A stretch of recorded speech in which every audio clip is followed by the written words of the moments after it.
Извинявайте, малко бях задремал, понеже отново вися като прани гащи в КАТ, защото тези, които са гледали предния епизод, са разбрали, че в това видео ще си говорим за временните или така наречените транзитни номера. Обещавам, че на теб няма да ти се доспи, защото ще ти разкажа най-абсурдната история за отнемане на шофьорска книжка.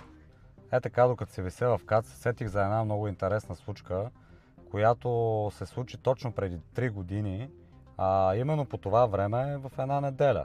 Но не коя да е неделя, а точно на Велик ден. По това време имах един Nissan 370Z, който бях докарал от Канада с цел търговия.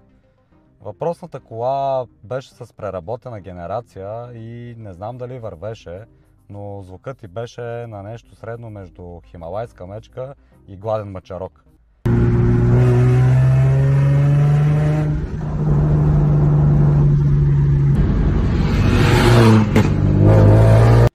Карам се аз по едно време и гледам в огледалото буркани. Полицая по едно време ми вика: момче, ти знаеш ли, че са ти изтекли транзитните номера?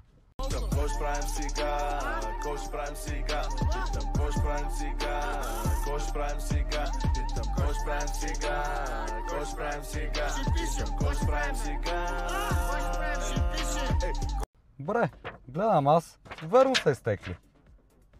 Добре, ще си платя една глоба от 50-100 лева и другия път да внимавам да гледам. Да, ама не. Полицая почна се чеше по главата, звъни някакви телефони напред-назад и по едно време ми връчва някакъв акт. В самия акт пише някакви членове, някакви щуроти, но не пише всъщност колко е глобата за самото нарушение. Питам го каква ще ми бъде санкцията и той ми отговаря: ще разбереш когато отидеш в КАТ след няколко дни. Отивам аз след 5-6 дена в КАТ, нареждам се на гишето, взимам си акта и какво да вира? 200 лева глоба, окей. И 6 месеца оставане без книжка. Моля, вие нещо не сте се побъркали, бе, пичове. Аз, който се занимавам с автомобили, да остана 6 месеца без книжка, това е все едно на футболист да му щупите краката или на хирург да му вземете скалпела. Вие имате ли акъл? Ще обжалвам. Да, обжалваш, след 2 седмици не се признава.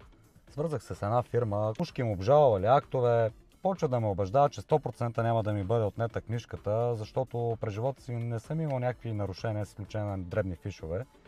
И съдията ще вземе това предвид и със сигурност ще ми наложи някаква парична санкция, но няма как да ми бъде отнета книжката. Входираха жалба в съда и пълно затишие. Месеци, година и половина, 2. Викам край. Тия са забравили.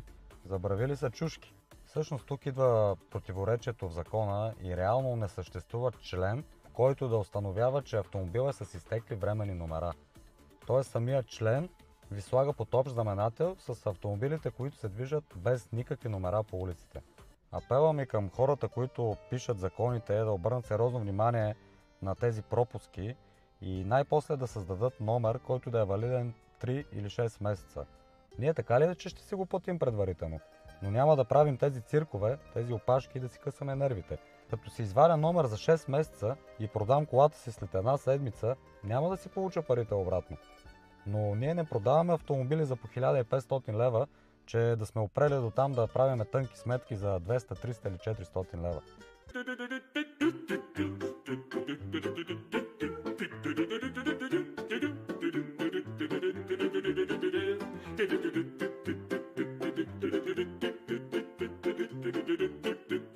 Приятели, една страхотна ситуация. Минахме канала и в момента сме го запушили, защото няма къде да паркираме. 45 минути стоим тук и чакаме някоя местенце да се освободи. Господата полицаи ме посъветваха да излезна извън паркинга на КАТ. Разбира се, че ще излезна след бариерата, че да се срещнем с някой, да ми омава колицата и да ми вземете пак книжката за 6 месеца. Или този път направо за една година, понеже вече съм рецидивист. Съществува още една пародия с въпросите транзитни номера и всъщност на мен ми се е случвало, когато отида да проверя дали моята фирма има задължения към КАТ, да излезнат около 6000 лева глоби.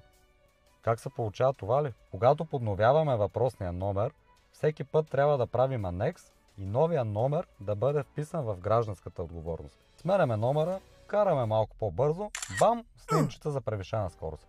Камерата, която снима вашия номер, автоматично проверява дали има валидна гражданска отговорност.